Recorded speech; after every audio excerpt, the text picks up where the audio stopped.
Hey guys, how's it going? Yasir Khan here, and in today's video I will be talking about why a BMW never made anyone rich.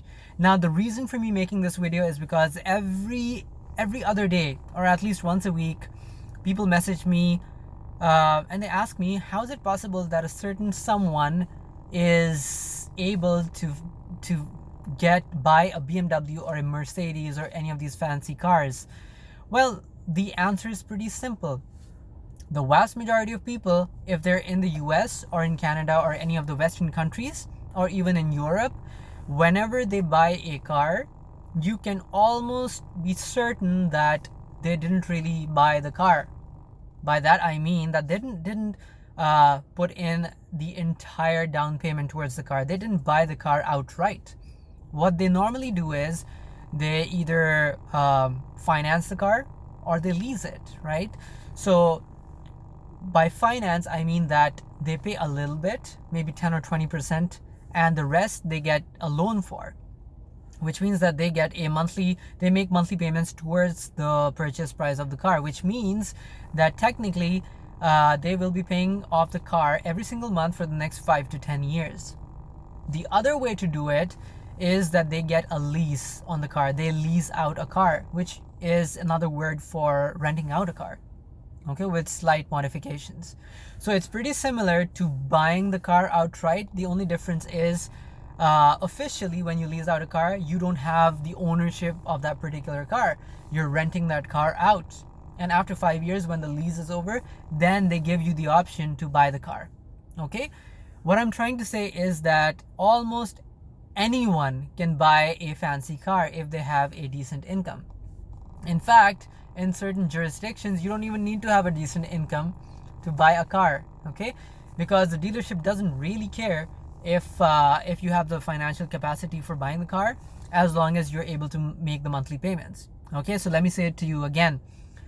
Anyone can buy a BMW or a Mercedes, or to a certain extent even a Lamborghini. I know it's gonna sound crazy, but this is what it is. You can lease or finance a car.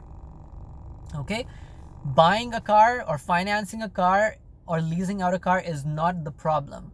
The problem is the maintenance on that car, which is most probably going to create a huge problem. I remember in 2011 I bought a BMW 335i.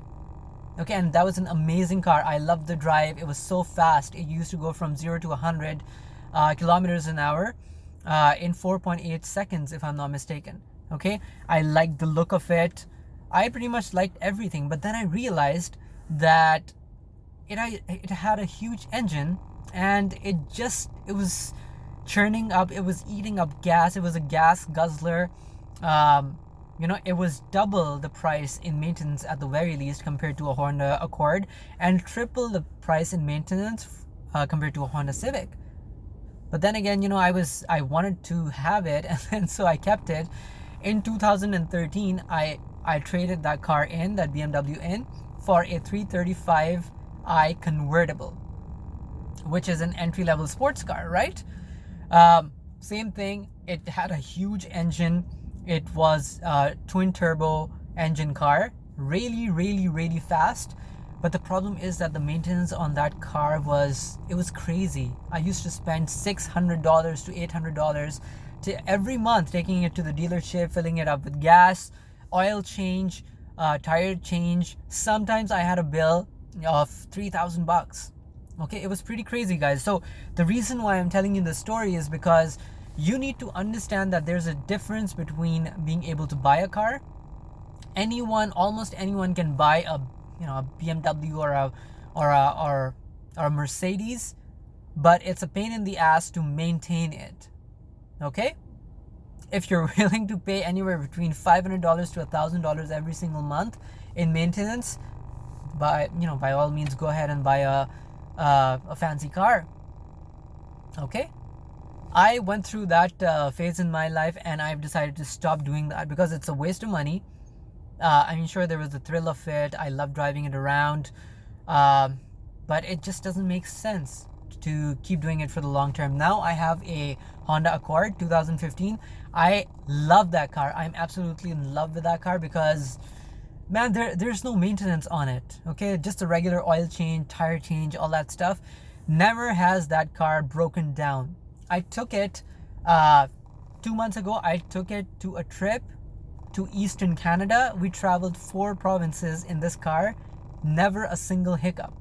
Okay, we went to like New Brunswick, Nova Scotia, Prince Edward Island, Quebec. And I drove all the way, and it was 7,000 kilometers back and forth. I think it was 8,000 kilometers, and man, it was so good. So yeah, I just wanted to create a video and tell you that it doesn't matter what people are buying. Okay, if you have a decent job in US and Canada, you can easily afford a BMW. Let me say it again, you can buy a BMW, but the monthly cost is going to create a problem for you. Okay, if you have a high if you're earning over $150,000 every year, you can technically afford a Lamborghini. Technically, I mean, I would never say that you should go ahead and buy one, because that's never a good idea from a financial standpoint. But if you're one of those people, then by all means go ahead. Okay, so the moral of the story is anyone can buy a fancy car. Almost anyone. I stand corrected. Almost anyone. Okay? Because once again, everything in US and Canada, for the most part, is on credit. Okay? As long as you have decent credit, the banks are going to loan you the money. They don't care. They want you to go into debt because that helps them out. They get to charge you interest. So it's your job to make sure that you do everything properly, that you manage your finances properly. Okay? I personally would suggest building up your passive income, income from stocks, from dividend stocks, from rental real estate, from online businesses, and then get that income, that passive income that you don't work for, to finance these liabilities. Because once again, a car is a liability unless you're using it for Uber. Okay? It's not an asset. As soon as you drive it off the lot, you have lost $4,000 to $10,000 depending on how pricey the car is. Okay, I know people who were driving BMW 6 Series cars, and they had a high-paying job. They were earning around $150,000. They lost the job because of a turn in economy, and then within 1 month, guys, they had to return the BMW for a huge loss to the dealership. Don't let that happen to you. Okay, this is the reason why I make these videos. I want you guys to make sound financial decisions so that those decisions don't haunt you down the road. Okay, as always, if you got value out of it, please like this video, share it with your friends and family. I try to make one new video every single day. Okay, I'm on a mission here because I would like to help thousands of people out. And do drop a comment. If you liked something that I said, if it helped you out in any way, let me know. I like hearing from you guys. Okay, and in the description below, there's a link to my free course which shows you how you can become wealthy and quit your job in the short term. Not when you're 60, in the next 3 to 5 or 7 years, depending on how much effort you put into it. So click the link at the bottom of this video, sign right up, it's free, and let me know how you liked it. Okay, thanks, I'll talk to you soon.